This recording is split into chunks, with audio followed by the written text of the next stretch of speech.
Hello students, welcome back. Today I will be discussing the poem number 4 from your book Flamingo, the literature book done by John Keats. The title of the poem is A Thing of Beauty. This poem is actually an excerpt from a very long poem which is Endymion. Now this poem, there are very few main points, okay, because this is an excerpt. ये जो है ये एक small portion है actually में, जो कि एक बहुत बड़ी poem में से लिया गया है, जो कि जॉन कीट्स जो थे उनके द्वारा लिखी गई थी, जो कि एक रोमांटिक पोएट थे, ब्रिटिश थे, जो कि इंग्लैंड के एक रोमांटिक पोएट थे। ऑलराइट, तो इससे पहले कि मैं आगे बढ़ूँ, मैं आपको ये बताना चाहूँगी कि ये जो पोएम उन्होंने लिखी थी एंडायमियन, जो कि एक लॉन्ग पोएम है जिसमें से ये एक छोटा सा एक्सर्प्ट लिया गया है, थिंग ऑफ ब्यूटी। इसमें उनको जो है एक ग्रीक लेजेंड पे उन्होंने पोएम फ्रेम की थी। एक जो थी फेमस कथा थी ग्रीक की, जिसमें कि है एक शेफर्ड होता है, एक ब्यूटीफुल यंग शेफर्ड होता है, और उस शेफर्ड को जो होता है वो पोएट के रूप में उनको सिंथिया नाम की एक गॉडेस होती हैं, जो मून गॉडेस होती हैं।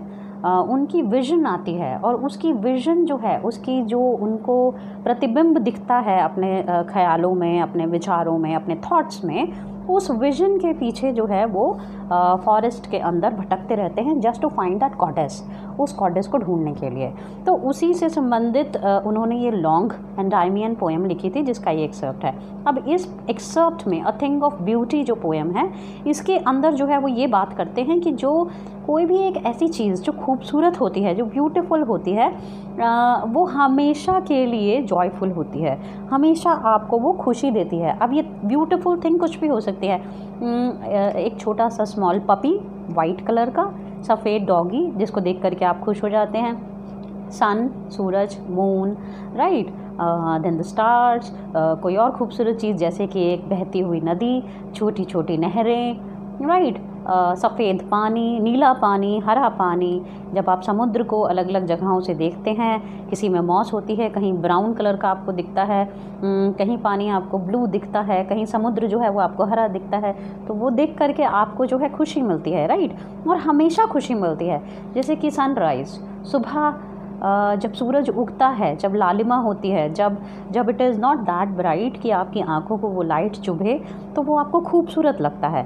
तो पोएट ने उसी के बारे में ये बात की है कि अ थिंग ऑफ ब्यूटी, एक खूबसूरत चीज़ जो होती है वो हमेशा खुशी का सोर्स होती है, स्रोत होती है, और वो कभी भी ख़त्म नहीं होती, पेड नहीं होती, डिफाइल नहीं होती। ठीक है, तो चलिए करते हैं line by line explanation of this poem. सबसे पहले मैं आपको दिखाना चाहूँगी ये जो पोएम है, सबसे पहले मैं आपको CBSE की जो बुक में है वो दिखाना चाहूँगी ये पोएम। ठीक है, so just give me a minute. ठीक है, ये देखिए, ये है आपकी poem a thing of beauty bye John Keats, और इस तरह से ये 2 पेजेस में आपकी जो पोएम है वो फिनिश होती है। इसका PDF भी मैं आपको सेंड कर दूँगी। चलिए करते हैं इसकी लाइन बाय लाइन एक्सप्लेनेशन। सबसे पहले देखिए, जो कवि हैं वो कहते हैं a thing of beauty is a joy for ever, right. A thing of beauty is a joy for ever, एक खूबसूरत चीज़ हमेशा खुशी देती है। इट्स लवलीनेस इंक्रीजेज, इसका जो खूबसूरतपन है, सुंदरपन है, इससे जो खुशी मिलती है वो हमेशा इंक्रीज़ होती है, बढ़ती है। It will never pass into nothingness, और वो कभी भी ख़त्म नहीं होती, कभी भी वो शून्य नहीं होती, नथिंग, ज़ीरो नहीं होती। But will keep a bower quiet for us and a sleep full of sweet dreams and health and quiet breathing. तो वो कहते हैं कि ये जो खुशी है ये ऐसे भी होती है जैसे कि एक शेड, बावर होता है शेड, ठीक है, शेड में जैसे चुपचाप से आपको नींद आ जाए, जिसमें कि स्वीट ड्रीम्स, खूबसूरत ड्रीम्स सपने आपको आएँ, और आपकी हेल्थ भी इम्प्रूव हो, और क्वाइट ब्रीदिंग जो है वो प्रमोट हो, यानी आप शांत हो जाएं, आपका दिमाग शांत हो जाए, और जो है आप बिल्कुल काम हो जाएं। देयरफॉर ऑन एवरी मॉरो, तो इस तरह से कल या कभी भी next day, are we wreathing a flowery band to bind us to the earth, spite of despondence of the inhuman dearth of noble natures, of the gloomy days, of all the unhealthy and over-darkened ways made for our searching. Yes, in spite of all, some shape of beauty moves away the pall from our dark spirits. ठीक है, तो कवि कहते हैं तो इस तरह से कल जो हैं जैसे कि हम फूलों का कोई बैंड बनाकर अपने बालों को बांधते हैं, उसी तरह से हम जो हैं अपने आप को अर्थ से बांधेंगे. इन स्पाइट ऑफ डेस्पॉन्डेंस, बावजूद इसके कि दुख है, सैडनेस है, डेस्पॉन्डेंस उदासी, बावजूद इसके कि उदासी है, क्योंकि इनह्यूमन, ह्यूमन नहीं क्रूअल, ठीक है, क्योंकि क्रूअल डर्थ है, डर्थ मतलब कमी होना. तो कहते हैं कि ये सच है, ये सच है कि धरती पर काफ़ी कमी है नोबल क्रीचर्स की, अच्छी आत्माओं की, अच्छे नेचर की. और ग्लूमी डेज आते हैं, दुख भरे, सैडनेस भरे, उदासी भरे दिन होते हैं.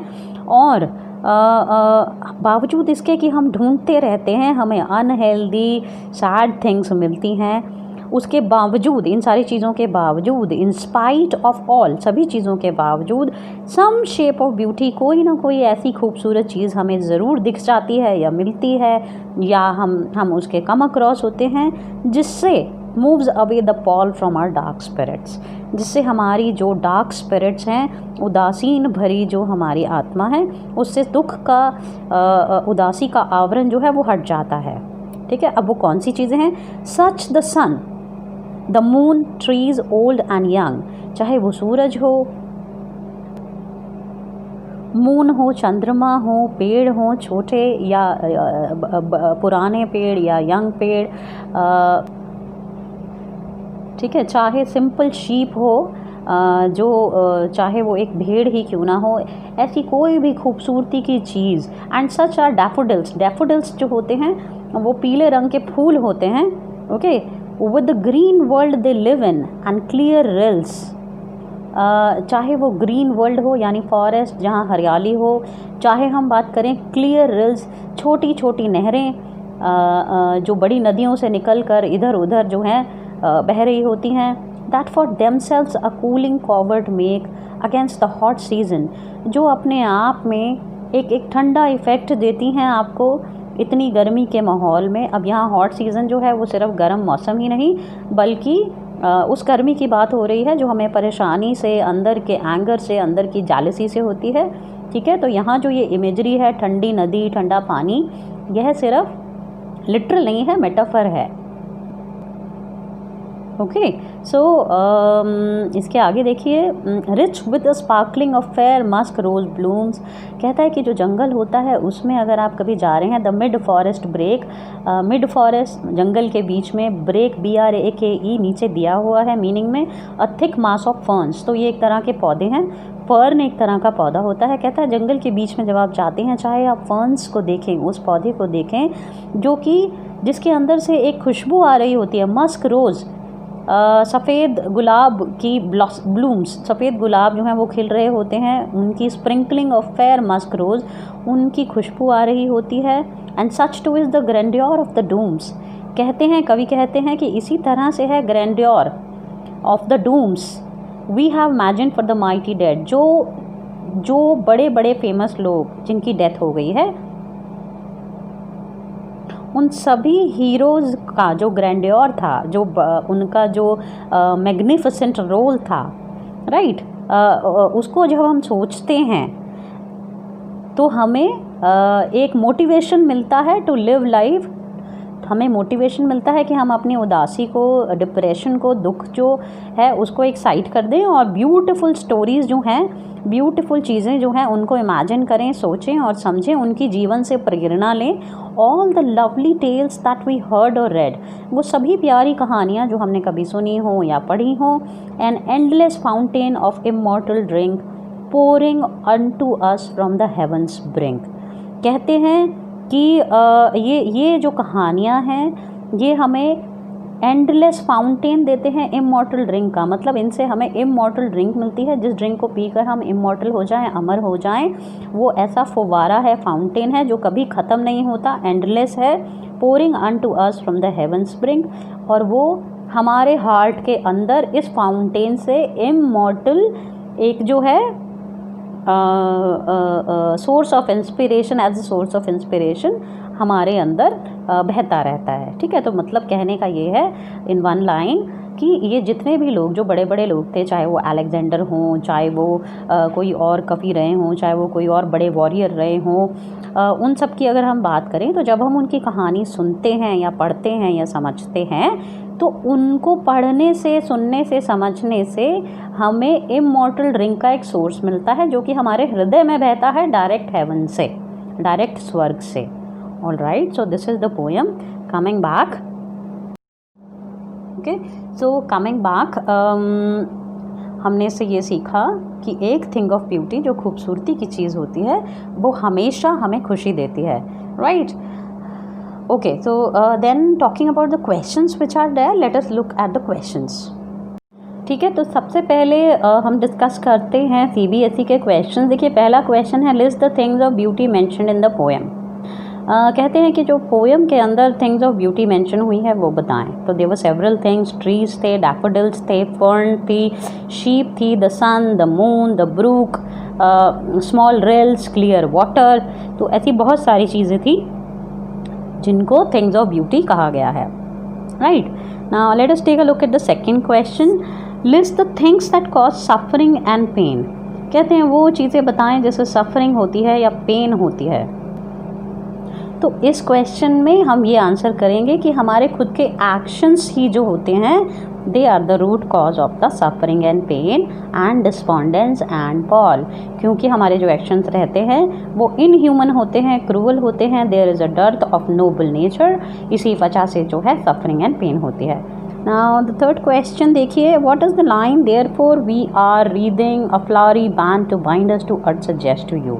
अब ये जो लाइन है पोएम की, इससे आप क्या समझते हैं या आप क्या सोच पाते हैं? तो देखिए, इसके अंदर इस तरह से है कि इस लाइन में देखिए, कीट्स जो हैं वो एक ब्यूटी के लवर हैं, वो एक ब्यूटी एक रोमांटिक पोएट हैं। राइट, तो वो अपने जो सारे सेंसेस हैं उससे उस ब्यूटी को ढूंढ रहे हैं। जैसा मैंने स्टार्टिंग में आपको बताया था कि he was getting the vision of Cynthia, और उन्हीं को वो ढूंढ रहे होते हैं। तो इस लाइन में वो ये कहना चाहते हैं कि ब्यूटी की जो थिंग्स हैं, they are like reeds of beautiful flower. वो एक ब्यूटीफुल फ्लावर के बैंड्स की तरह हैं, जिस एंड यू नो ये जो ब्यूटीफुल बैंड है, यही हमें ब्यूटी ऑफ अर्थ के साथ अटैच रखता है। All right, so this is what it suggest.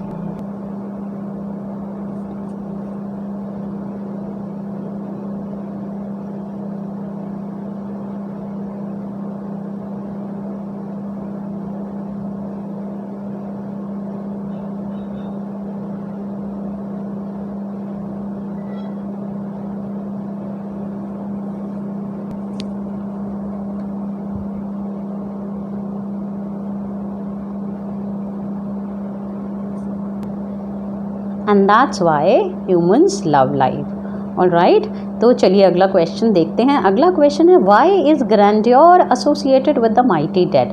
कहते हैं कि जो माइटी डेड थे, जो बड़े बड़े लोग थे, हीरोज़ थे, वॉरियर्स थे, जो डेड हो गए, उनके साथ ये ग्रैंडियोर, ये मैग्निफिसेंस क्यों एसोसिएट की जाती है, क्यों जोड़ी जाती है?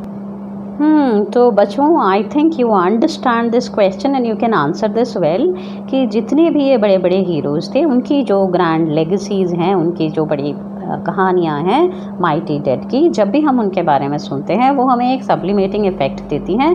बिकॉज वी कैन सी कि जो डूम्सडे होता है, जब finally we go to God's house, जब हम भगवान के घर जाते हैं, तो दैट इज़ आवर डूम्सडे। और हमने जो भी अच्छा किया होता है, जो भी बिग टास्क किए होते हैं, उसका जो गुड रिवॉर्ड है वो हमें मिलता है। ठीक है, तो जो भी बड़े बड़े काम हमने किए होते हैं, उसका जो है हमें एक ब्यूटीफुल सा, एक बाउंटीफुल सा, एक जो है फिटिंग रिस्पॉन्स, एक फिटिंग रिवॉर्ड जो है हमें गॉड के घर में मिलता है on doomsday. That is why that grandeur of noble work is associated with the mighty dead are forefathers. हम ऐसा सोचते हैं कि जो हमारे फोरफादर्स थे, जो है उनको उनका फिटिंग रिवॉर्ड मिलेगा उनकी अचीवमेंट्स के लिए जो उन्होंने अपनी लाइफ टाइम में की थी। All right, moving on to next question. Okay, next question, 6th number. Do we experience things of beauty only for short moments or do they make a lasting impression on us? बड़ा ही आसान सा सवाल है कि ये जो things of beauty होती हैं, खूबसूरती की चीज़ें होती हैं, क्या इनका कुछ शॉर्ट मोमेंट के लिए, कुछ क्षणों के लिए ही हम पे असर रहता है या फिर बहुत लंबे समय के लिए रहता है? आई थिंक सभी बच्चे जो हैं इसमें यही कहेंगे मैम लास्टिंग इम्प्रेशन रहता है, हमेशा के लिए रहता है। So this one is very easy. Depends कितने मार्क्स का है। अगर 2 मार्क्स का है तो येस करके आप जो है इसी में से आंसर फ्रेम कर सकते हैं। अगर 3 और 4 मार्क्स का है या ज़्यादा मार्क्स का है क्वेश्चन तो फिर आप इसमें एग्जाम्पल देंगे, right? The sun, the moon, the beauty, the fawns, the rills, the clear water, उन सब के एग्जाम्पल देंगे कि किस तरह से they uplift our mood. All right, last question, what image does the poet use to describe the beautiful bounty of the earth? तो बच्चों अगर इसको हम देखें, क्वेश्चन ने ये पूछा है कि पोएट ने कौन सी इमेज यूज़ की है जिससे कि वो अर्थ की जो ब्यूटीफुल बाउंटी है, अर्थ की जो बहुत खूबसूरत सी बाउंटी है, उसके बारे में जो हैं वो कौन सी इमेजेस उन्होंने यूज़ की हैं। तो इसके अंदर I think you already know, उन्होंने कहा है endless fountain of immortal drink, उन्होंने कहा है कि that pours into our heart from heaven, उन्होंने कहा कि big grandeur of the mighty dead. तो ये सभी चीज़ें जो हैं एग्जाम्पल्स जो हैं उन्होंने अर्थ की जो सुंदर खूबसूरत पर्यावरण है, जो बाउंटी है, उसके बारे में ये सारी इमेजेस यूज़ की हैं।